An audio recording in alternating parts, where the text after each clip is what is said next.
So, how you doing? Welcome to the Palooka Watch channel. You know, I created a page on Instagram, and then I got an email saying somebody tried to log into it, gave me another password which I used, and now the channel's on Instagram, but I can't access it. But nobody's added any other content to it. It happened once before. I come up with these names. The Palooka Watch channel, I don't know, sounds kind of cool.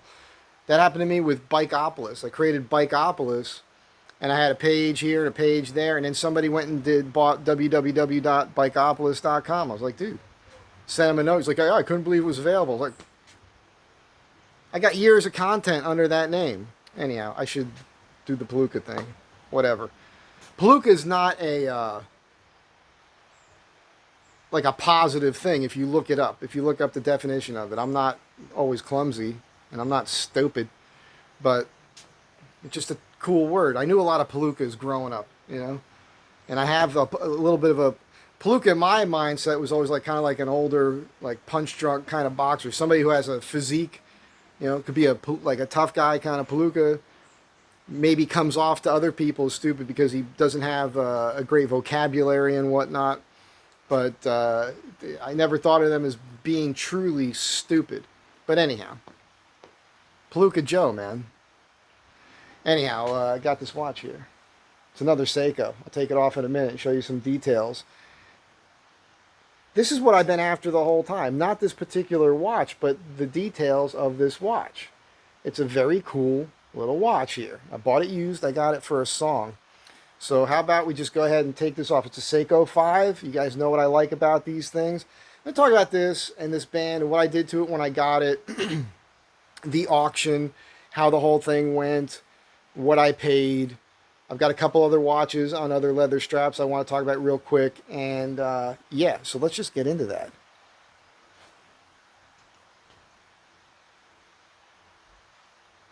It's a 42 millimeter watch. Right, on a 7 5/8 inch wrist.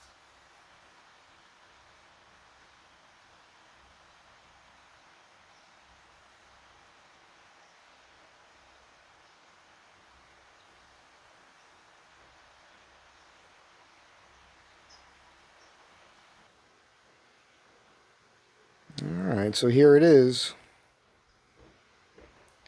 It's a Seiko 5.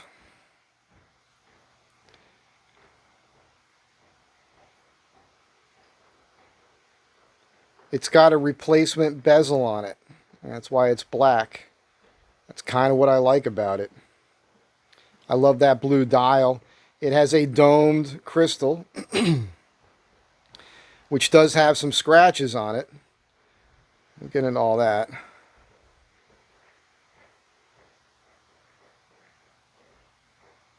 So I got this in the mail last night. It was pretty cruddy.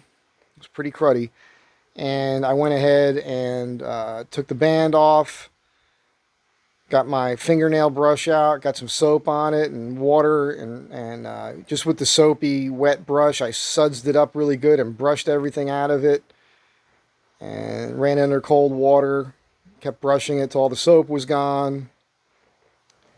And then I took the band and I took some paper towels. I took a paper towel and I got it a little damp. I put a little simple green on it. And I scrubbed the band really well. And then I took a dry paper towel and wiped it off. And then I kind of burnished it with the dry paper towel, make sure I got all the moisture off the leather. And it came out pretty good. You can see 22 here. This is 22 millimeter lugs.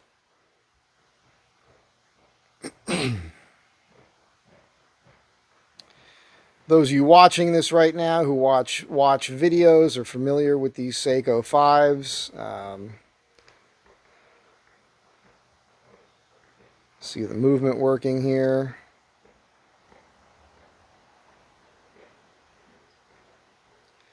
It's only 100 meter water resistant. It does not have a screw down crown. Also does not have winding or hacking. It does have the day date feature. You can see a little scratch here. The good news is with the scratches, that tells me it's not a sapphire. It's probably not a sapphire, which means I can look at that one. Boy, I didn't even see that one. When you're wearing on the wrist, you don't even notice them. I got this watch for $86, people. I just couldn't pass it up. This is what I've always kind of been going for. I love this look. And I really like this blue dial on here. That is just super cool. Of course, there's a light on this now, so it's highlighting everything, as probably as some of you want to see. Wipe this off real quick. Now, I would prefer a screw-down crown. I would prefer hacking and winding. But other than that, this watch has everything I like. I like the idea of a domed crystal. I like that, what it does when you look at it from the side. It just makes it distorts the dial in a way that makes you, it's more visually interesting. It makes you have to do this to look at it. I love the applied indices in here, where the scratches really show up on macro, huh? The loom on the hands is phenomenal. This is a made in Japan watch. You guys know I like to try to find those. There's a little bit of loom at the end of every one of these bar indices. So it's not a loom monster. There is loom on the second hand. Look at that beautiful second hand. It's the first one I've seen like that. And these sword type of hands on it, the hour and minute marker.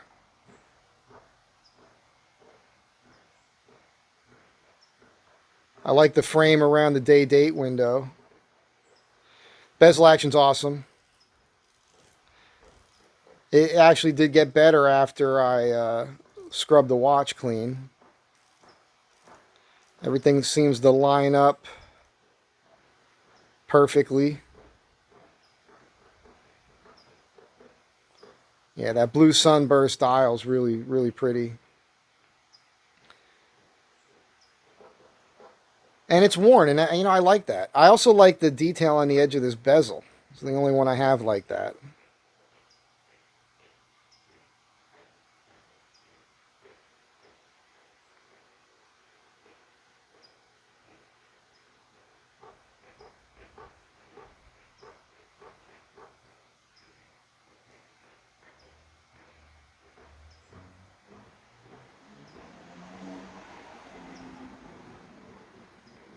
So two-piece leather strap. It's a decent leather strap. Look at the size of this buckle.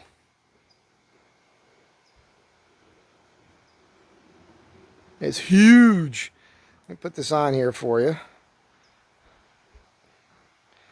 You can see there's a mark here where the last person wore it. It had a bit of a perfumey smell. I think maybe a gal was wearing this watch or something. It barely works for me. There was another keeper. I just took it off because clearly I don't need it. I do like this band with this watch. And of course you see the 3 o'clock crown, which I'm not a fan of. But because this case is only 42 millimeter and that is a small crown, I'm not having a problem. It locks up on my wrist here pretty well. And it's not an issue at all. Of course, this is a two-piece strap. You guys know I've been going with the leather NATO. I want to get into this real quick. I'll probably do a separate video on this. These straps will come with 2 buckles here. I've gotten in the habit of cutting those off. But they're really designed so you could take this strap, put this up through the other buckle, wrap it back around, and it would do something like this. Okay? And the other buckle will be going through this loop here. And then you'd wrap it around your wrist. What that would do is it locks it so there's no pressure on the spring bar right here. Issue is that not a single one of these straps has been long enough for me to perform that. And then still have enough room to get this to fit and get around my wrist. So I've been in the habit of cutting the second one off because with it there and if I shake this, it'll rattle and it annoys me. Now, the other purpose for this is just to keep the watch on the strap. If you have a nylon NATO, you take your watch off, and if you don't have this second pass here, right, you take this off, your watch can slide off the strap. With a leather band, that's very unlikely to happen because there's more friction from the leather. Also, people are like, oh, the leather rots. And yeah, well, that's fine, man. You get a new strap. You know, also, you can treat the leather, and there's better leather straps.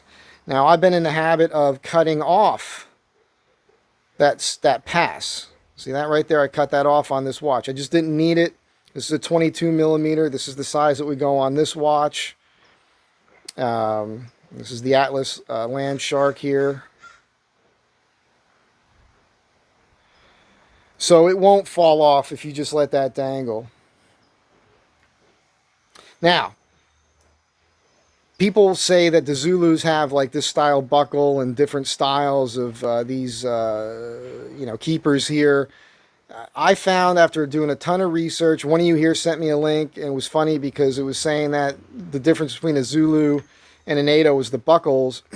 But in the comments, people say, no, that's not what it is. And then I did way more research. I think the Urban Gentry did a video on this. What it is this would be a NATO. Single pass leather without the second piece underneath. This would be a NATO, or start off as a G10. That's the NATO. This is a Zulu, and it's got nothing to do with the buckles. All right, and that seems to make more sense to me. But I like these. They're fine.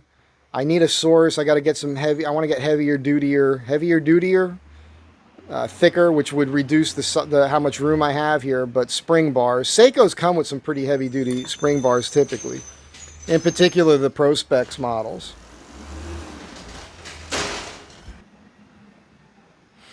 So yeah, we'll keep this video short. Just a little knowledge on this. I'll probably do a separate video just on these straps and the differences. I have the buckles.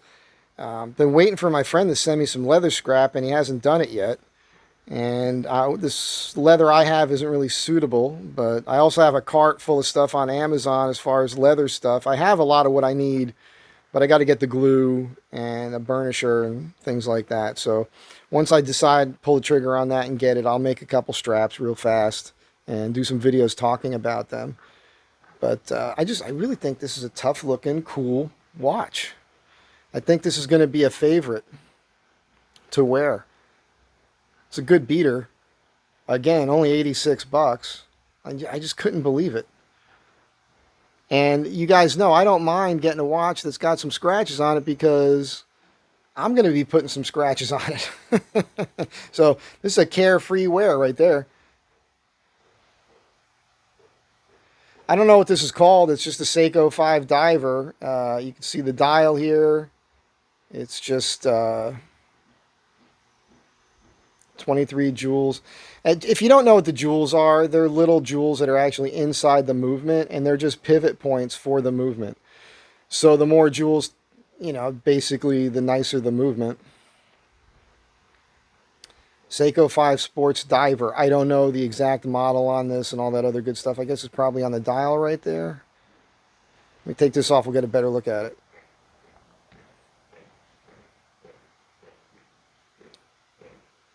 SNZH53K1 or Z2. I don't know. I don't have my readers on. Made in Japan. It's got a little R2 over here on the side between 4 and 5. I don't know. I'm not getting into the movements all that much. I'm not that much of a watch nerd.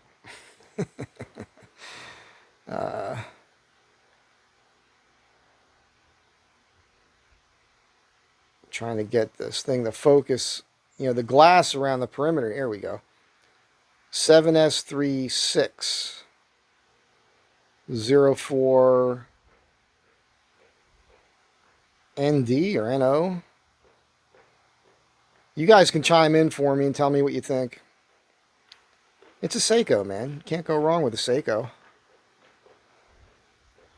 I did a couple loom shots last night. Try to remember to insert them at the end here. I just think that that's pretty. I think it's beautiful. It's just right. Just the right amount of punch and flair without it being over the top crazy.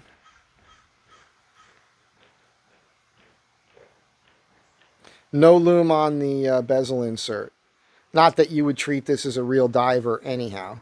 It's only 100-meter water resistant. Again, I said there's no screw down with the crown. But, you know, 100-meter water resistant. So, I mean, no problem if you were in a swimming pool, jump in the ocean. I don't wear my watches in the shower or anything like that. Obviously, you can clean it. That's a nice thing. So I just think this is probably the best looking watch.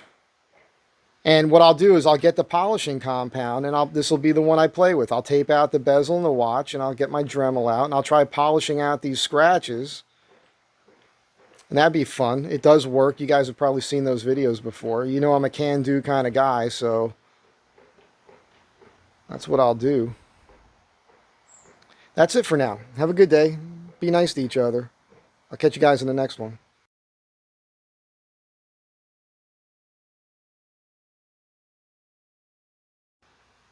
Hey, I just realized I forgot to mention a couple of the specs on this thing. I believe it's 14 millimeters thick. It's 42 inches case width. It's 22 millimeters between the lugs. I forget what the lug width on this is. But I wanted to mention, you guys know I prefer the Seiko 5 logo where the 5 is in that shield underneath the Seiko logo. I won't own this new Seiko 5 design they've got where it's that kooky, it looks like an S that's squished down underneath the logo. I think it's the ugliest thing Seiko has done. I think it was dumb for them to do so. And I'm noticing that when I'm looking at watches for sale on eBay, that people they're actually adjusting the time. So it's like 11 o'clock or 1 o'clock. I think in an effort to block the logo. I think people know that the new logo is not attractive. Seiko, if you're listening, which you're not. I know you're not. You got to go back to this or redesign this shield, but keep the shield design, which is applied here. You can see that. That's really cool. All these scratches, boy, like I said, they really show up on macro. So I just wanted to mention that. If I'm going to own a Seiko 5, I want the shield. All my Seikos, if I can, I want them to be made in Japan. And that's it. I just wanted to mention those little details to you before I officially sign off. But that's it for now. As I said before, be good to one another.